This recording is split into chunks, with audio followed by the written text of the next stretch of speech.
दोस्तों, आपका स्वागत है मेरे YouTube चैनल में।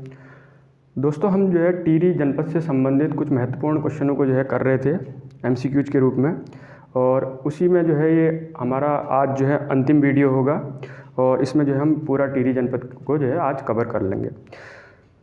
इसमें जो है हमारा आज का जो पहला क्वेश्चन है, टिहरी प्रजामंडल की स्थापना किस स्थान पर हुई थी?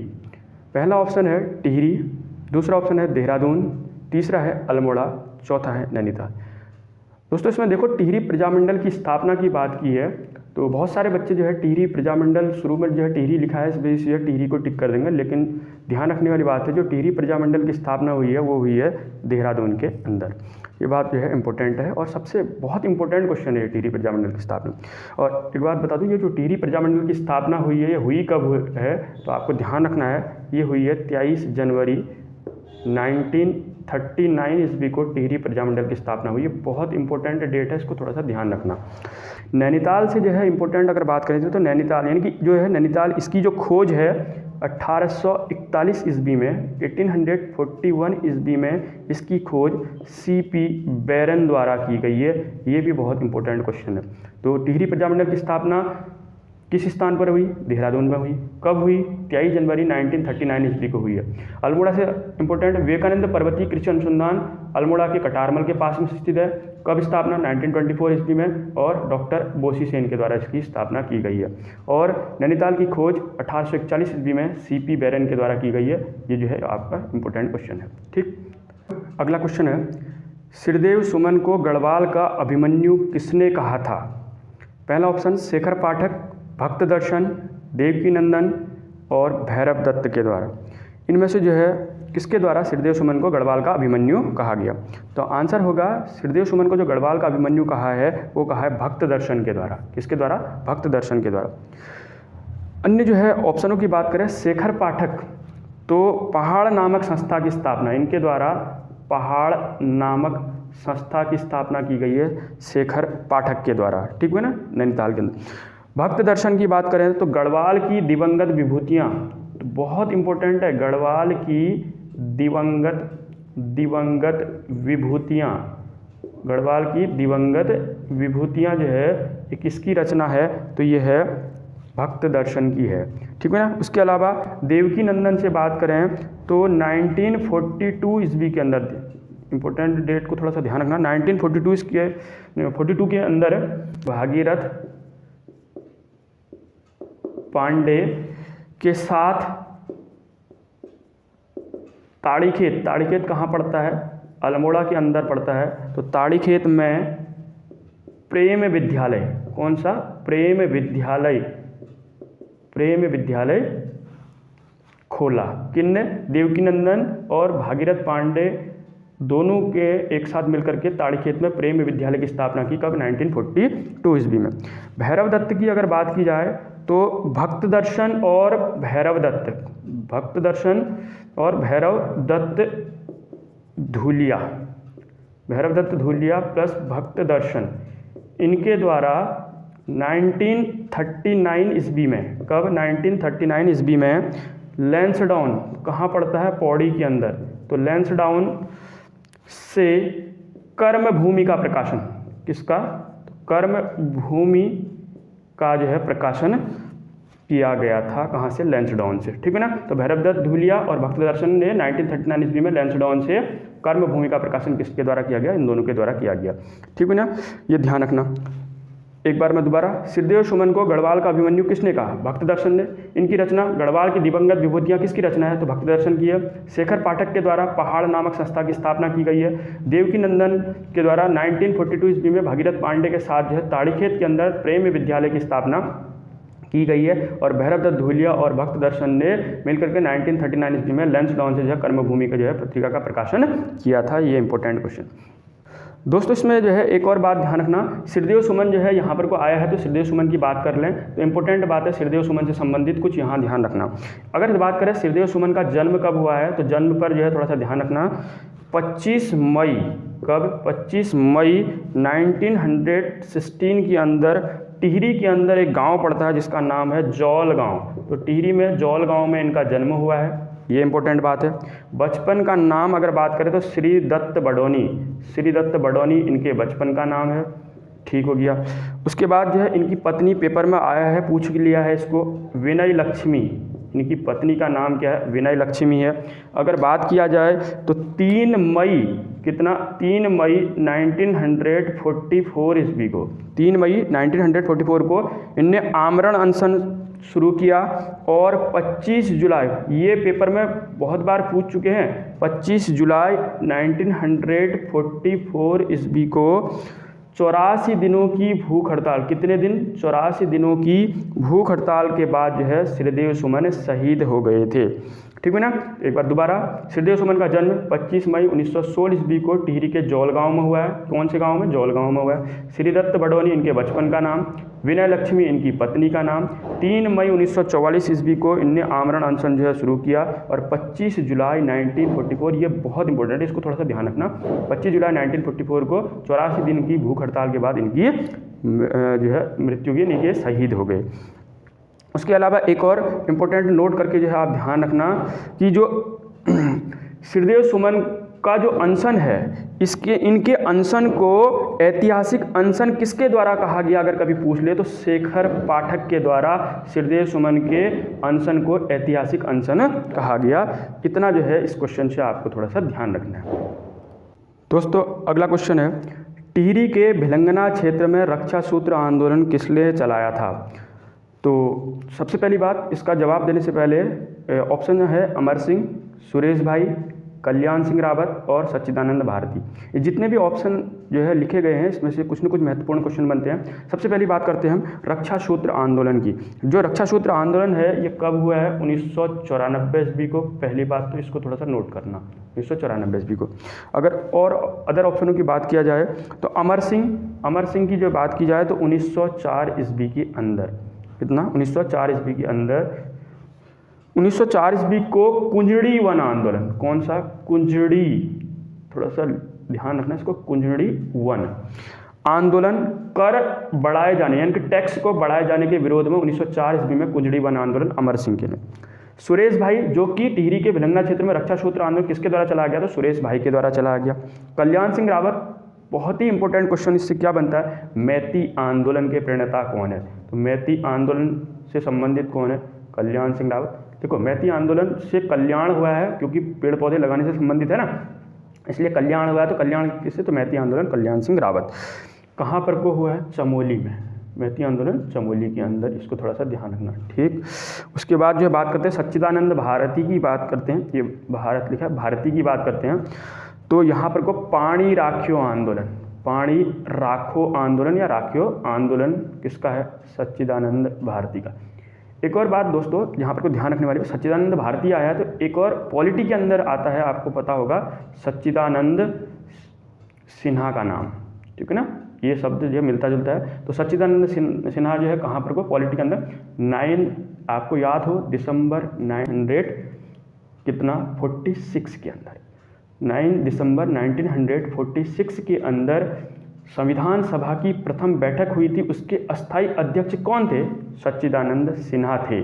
उसके बाद आपको भी पता होगा 11 दिसंबर को 1946 ईस्वी को दूसरी बैठक हुई संविधान सभा की, जिसके अंदर स्थायी तौर पर जो है अध्यक्ष किसको बनाया गया, फिर डॉक्टर राजेंद्र प्रसाद को जो है स्थायी अध्यक्ष बनाया गया, ठीक है ना, डॉक्टर राजेंद्र प्रसाद को। ये बात थोड़ा सा पॉलिटी से संबंधित है, सच्चिदानंद सिन्हा और भारती में थोड़ा सा, इसलिए मैंने बता दी।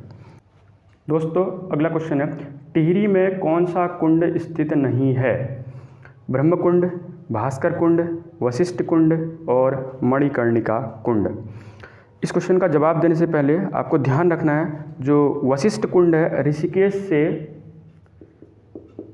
ऋषिकेश से लगभग 16 किलोमीटर दूर गंगा नदी के पास में जो है ये वशिष्ठ कुंड स्थित है, ये बात आपको ध्यान रखना। ब्रह्मकुंड की जो है बात करें, या ब्रह्मकुंड की बात करें, देवप्रयाग में स्थित है और भागीरथी की ओर स्थित है, देवप्रयाग में है, ये भी आपको ध्यान रखना है। उसके अलावा अगर बात करें भास्कर कुंड, ये भी कहाँ स्थित है, देवप्रयाग के अंदर ही स्थित है। देवप्रयाग कहाँ पड़ता है, टिहरी के अंदर। अब जो है इस क्वेश्चन का जो आंसर है, टिहरी में कौन सा कुंड स्थित नहीं है, तो मणिकर्णिका कुंड स्थित नहीं है। ये कहाँ है, रुद्रप्रयाग जनपद के अंदर। कहाँ है, रुद्रप्रयाग जनपद के अंदर है, जो कि इस क्वेश्चन का राइट आंसर है। ये बात ध्यान रखना, इससे जो है थोड़ा सा कुंड जो है हमारे क्लियर हो जाएंगे, ये बात जो है ध्यान रखेंगे। दोस्तों अगला क्वेश्चन है, प्रारंभ में टिहरी बांध परियोजना कितने मेगावाट की परियोजना थी? 1000 मेगावाट, 2400 मेगावाट, 600 मेगावाट या 400 मेगावाट? अगर बात करा जाए तो इस क्वेश्चन की, तो राइट आंसर होगा 600 मेगावाट की जो है ये परियोजना शुरुआत में बनी। अगर बात करें तो 2400 मेगावाट की परियोजना के बारे में बात करें तो 1986 ईस्वी में 1986 में रूस के साथ समझौते के बाद जो इसकी क्षमता को बढ़ा दिया गया था। तो टिहरी डैम की जो है जो क्षमता है 2400 मेगावाट के आसपास की है, तो 2400 मेगावाट है। जो 400 मेगावाट है, अगर ये बात की जाए तो हमने पढ़ा था कोटेश्वर बांध। तो कोटेश्वर जो बांध है इसकी क्षमता कितनी है, जो भागीरथी नदी पर, कौन सी नदी पर कोटेश्वर बांध? भागीरथी नदी पर है, और इसकी क्षमता 400 मेगावाट की है। ये बात आपको ध्यान रखनी है, ठीक है ना। दोस्तों अगला क्वेश्चन है, टिहरी में आधुनिक किसान आंदोलन का जनक किसे माना जाता है? गोपाल सिंह राणा, विश्वंभर दत्त चंदोला, हरिकृष्ण रतूड़ी और इंद्रमणि बडोनी? तो इस क्वेश्चन का जवाब होगा, जो आधुनिक किसान आंदोलन का जो जनक है वो कहा जाता है गोपाल सिंह राणा।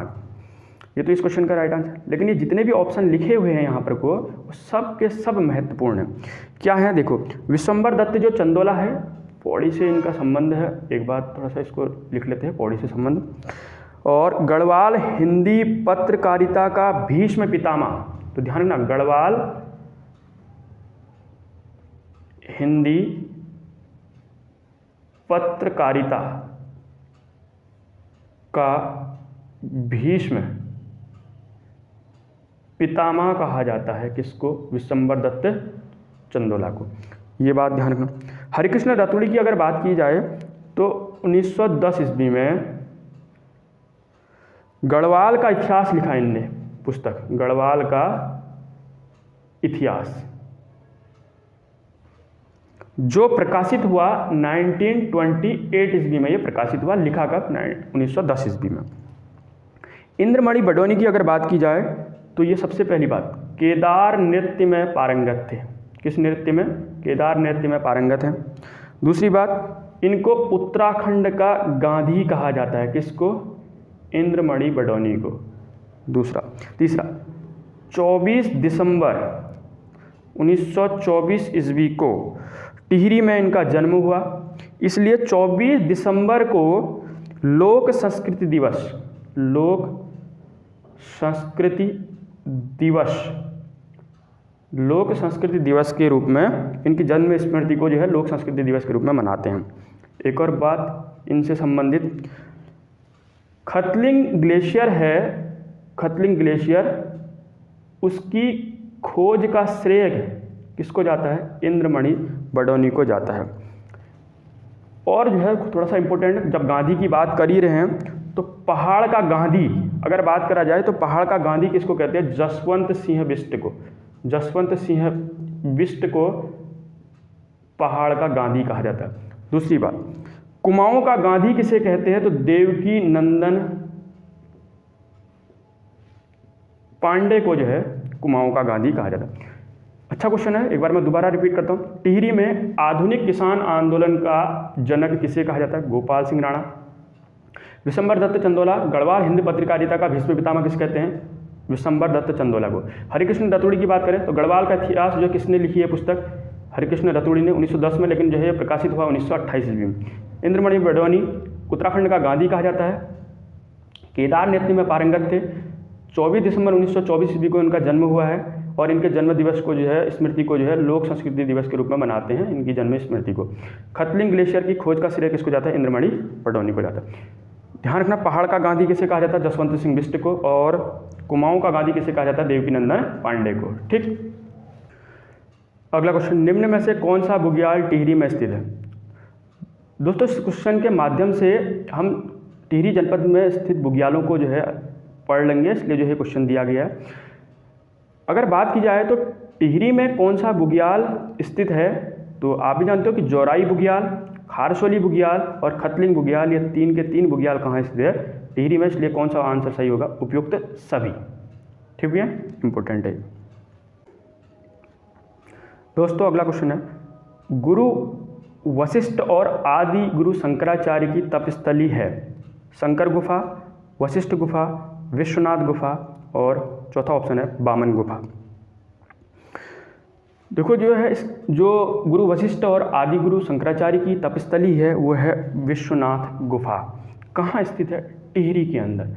अगर बात करें विश्वनाथ मंदिर की तो वो फिर जो हम पढ़ेंगे उत्तरकाशी के अंदर। शंकर गुफा की बात की जाए तो ये कहाँ है? देवप्रयाग के अंदर है, ये इंपॉर्टेंट है, हमने पढ़ भी रखा है पहले। वशिष्ठ गुफा टिहरी गढ़वाल के अंदर विशुंग पहाड़ी है, यानी कि विशुंग पर्वत में है वशिष्ठ गुफा। और बामन गुफा ये भी हम पढ़ चुके हैं, देवप्रयाग के अंदर है बामन गुफा। ठीक है ना दोस्तों। अगला क्वेश्चन है, राजहंस के लिए प्रसिद्ध ताल है। दोस्तों इस क्वेश्चन को पूछने का कारण यह है कि बहुत सारे इंपॉर्टेंट जो ताल होते हैं वो जो है हम इस क्वेश्चन के माध्यम से क्लियर कर सकें। तो ये क्योंकि ये क्वेश्चन हमने पहले भी पढ़ चुके हैं कि राजहंस के लिए कौन सा ताल प्रसिद्ध है, तो वो है मंसूर ताल। ऐसा सोचो कि भाई मंसूर की दाल जो है चुगने के लिए कौन आ रही है? चुगने के लिए राजहंस आ रहे हैं, तो इसलिए याद हो जाएगा, ये तो बहुत सिंपल सी बात। नचिकेता ताल क्योंकि पेपर में पूछा जाता है तो इसको जो है याद कर लेते हैं, कहाँ है? उत्तरकाशी के अंदर, ये भी इम्पोर्टेंट है। ठीक है। डोडी ताल से दो विशेषताएं। पहली, 6 कोने वाला ताल कौन सा है? तो आप कहोगे डोडी ताल। कहाँ है? उत्तरकाशी के अंदर है, ये भी डोडी। और दूसरा, असी गंगा या असीन गंगा जो भी कहें का उद्गम, जो कि सहायक है भागीरथी की असी गंगा, और इसका उद्गम कहाँ से होता है? डोडी ताल से होता है, ये भी इंपॉर्टेंट है, तो इसको भी ध्यान रखना है। रूपकुंड ताल बहुत इंपॉर्टेंट है। रूपकुंड ताल क्यों है? पहली बात तो कहाँ है? चमोली के अंदर है। महत्वपूर्ण क्यों है ये? किस ताल को रहस्यमयी ताल कहा जाता है? तो रहस्यमयी ताल किसे कहा जाता है? रूपकुंड ताल को कहा जाता है। इसी को एक और नाम से भी जानते हैं, या कंकाली ताल किसे कहा जाता है? तो इसी को कहा जाता है। ठीक है ना। तो ऐसा कहा जाता है कि जब माता पार्वती कैलाश की ओर जा रही थी तो उस समय जो है इस ताल के निकट रुकी थी और उनने अपने रूप सौंदर्य का आधा हिस्सा इस कुंड को या ताल को दे दिया, इसलिए इसको कहा जाता है रूपकुंड ताल। रहस्यमयी या कंकाली ताल इसलिए कहा जाता है क्योंकि राजा यशधवल और रानी वल्पा और उनके सैनिकों के अवशेष जो है इस कुंड से जो है कंकाल के रूप में प्राप्त होते हैं, इसलिए इसको कंकाली ताल जो है कहा जाता है। ये बात भी आपको ध्यान रखनी है, महत्वपूर्ण क्वेश्चन है बहुत ज़्यादा। तो कौन सा? नचिकेता ताल कहाँ है? उत्तरकाशी में। डोडी ताल कहाँ है? उत्तरकाशी में। 6 कोने वाला ताल कौन सा है? डोडी ताल। मंसूर ताल राजहंस के लिए प्रसिद्ध है, यहाँ पर को देखने को मिलते हैं। रूपकुंड ताल चमोली में स्थित है। रहस्यमयी या कंकाली ताल कहा जाता है। उसके अलावा टिहरी के अंदर हमने और पढ़े थे यमताल, सदैव बर्फ से ढका रहने वाला जो ताल कौन सा? यमताल। उसके अलावा अप्सरा ताल कहाँ है? वो भी जो है टिहरी के अंदर स्थित है। उसके अलावा जो है हमने पढ़ा था कौन सा? सहस्त्र ताल, जो कि जो गढ़वाल का सबसे बड़ा और गहरा ताल। उसके अलावा जो है अगर बात की जाए टिहरी जनपद के अंदर जो है कौन सा था? तो महासर ताल, जिसे भाई बहन का ताल भी कहा जाता है। इतने जो है ताल से इंपॉर्टेंट क्वेश्चन है, इसको थोड़ा सा ध्यान रखेंगे। दोस्तों अगला क्वेश्चन है, टिहरी रियासत में वन विभाग की स्थापना कब की गई? 1869, 1868, 1885 और 1931 ईस्वी। दोस्तों ये जितने भी ऑप्शन दिए हैं सबके सब महत्वपूर्ण हैं। अगर बात की जाए टिहरी रियासत में वन विभाग की स्थापना कब की गई, तो वो की गई है 1885 ईस्वी में, जो कि इस क्वेश्चन का आंसर है। 1869 में गढ़वाल के अंदर वन विभाग, तो ध्यान रखना, मैं सीधा सा लिख देता हूँ, गढ़वाल में वन विभाग 1869 के अंदर। 1868 कुमाऊं के अंदर जो है वन विभाग की स्थापना, ये भी इम्पोर्टेंट। 1931 क्यों दिया है? ब्रिटिश काल में उत्तराखंड में वन पंचायतों का गठन। ब्रिटिश काल में, मैं लिख नहीं रहा हूँ, ब्रिटिश काल में उत्तराखंड में वन पंचायतों का गठन कब हुआ है? 1931 ईस्वी के अंदर हुआ। उसके अलावा कुछ जानकारियाँ थोड़ा सा ध्यान रखना। 1864 के अंदर, कब? 1864 ईस्वी को ब्रिटिश सरकार ने जर्मन विशेषज्ञों की सहायता से भारत में वन विभाग को जन्म दिया तथा इसके जो प्रथम महानिरीक्षक बनाए गए वो बनाए गए डिट्रिच ब्रैंडिश को। किसको बनाया गया? डिट्रिच ब्रैंडिस को बनाया गया। और डिट्रिच ब्रैंडिस की जांच व सलाह पर भारत में 1865 ईस्वी में प्रथम वन अधिनियम पारित किया गया। ये आपको ध्यान रखना है। और एक और बात, अगर पूछा जाए भारतीय वानिकी का पिता किसे कहते हैं, तो डिट्रिच ब्रैंडिस को ही भारतीय वानिकी का पिता कहा जाता है। उसके अलावा एक नोट करके और जो है आप इंपॉर्टेंट क्वेश्चन ध्यान रखना, कुमाऊं के अंदर बागवानी विकास का स्वर्ण युग किसके समय काल को कहा जाता है? तो आप ध्यान रखना, नॉर्मन गिल के समय काल को कहा जाता है कुमाऊं के बागवानी विकास का स्वर्ण युग। ठीक है ना? 1924 ईस्वी में इनकी मृत्यु होगी थी। ये थोड़ा सा ध्यान रखना। ठीक दोस्तों, अगला क्वेश्चन है, टिहरी रियासत में पौड़ा टोटी किस प्रकार का टैक्स यानी कि कर था? कृषि कर, उत्सव कर, भूमि कर और आयात निर्यात कर। दोस्तों ये सिंपल क्वेश्चन है। जो पौड़ा टोटी था वो आयात निर्यात कर हुआ करता था टिहरी रियासत के अंदर, मतलब इंपोर्ट और एक्सपोर्ट टैक्स जो है ये पौड़ा टोटी कर था। ठीक हो गया दोस्तों? इसके अलावा आपको थोड़ा सा 2 क्वेश्चन और ध्यान रखने हैं, मैं नोट करके जो है डाल सकते हो आप इंपॉर्टेंट अपने नोट्सों के अंदर। पहला, टिहरी में पहला खैराती जो दवाखाने की स्थापना अगर पूछा जाए कब हुई, तो उसका जवाब आप ध्यान रखना, 1876 ईस्वी को टिहरी में पहला खैराती दवाखाने की स्थापना हुई। दूसरा इंपॉर्टेंट क्वेश्चन एक और ध्यान रखना, पौड़ी और देवप्रयाग को पुल के माध्यम से कब जोड़ा गया? तो ध्यान रखना उसका आंसर होगा 2001 ईस्वी को जोड़ा गया पौड़ी और देवप्रयाग को पुल के माध्यम से। ठीक है ना दोस्तों? आज के लिए इतना ही। ये टिहरी रियासत का जो है अंतिम वीडियो था, और अगले वीडियो में हम पौड़ी जनपद से संबंधित महत्वपूर्ण क्वेश्चन को करेंगे। और आप जो है इसके बाद एक टिहरी जनपद से संबंधित महत्वपूर्ण वीडियो आएगा, जिसमें कम से कम 15-20 मिनट के अंदर जो हम सारे के सारे जो क्वेश्चन को, टॉपिक को जो है सिर्फ समझने की कोशिश करेंगे तेज स्पीड के अंदर। धन्यवाद दोस्तों।